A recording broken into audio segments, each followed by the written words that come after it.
ఏమిటి పువ్వుల పండుగ ఇది.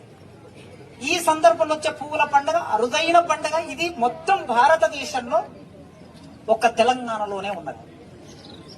ఈ పండుగ మీద మన తెలుగు డిపార్ట్మెంట్ లో సుజాత ఒక పరిశోధన చేశారు. ఒక ఆవిడ ఆ సుజాత చేసిన పరిశోధన ఆధారంగా చూస్తే 1000 సంవత్సరాల చరిత్ర కలిగినటువంటి పండుగ ఇది.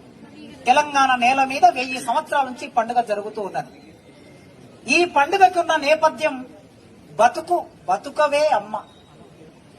పుట్టిన పిల్లలందరూ చనిపోతూ ఉంటే 7వ బిడ్డగా పుట్టిన బతుకమ్మను తల్లిదండ్రులు బతుకవే అమ్మ అని దీవించారు.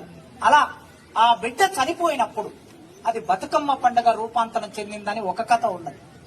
మరో కథ, ఒక రాజు, ఆ రాజుకు పిల్లలు కలగలేదు.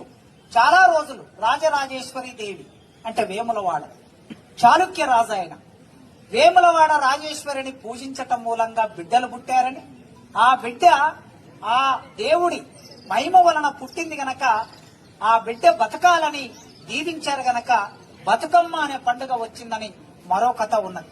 కథలు ఎలా ఉన్నా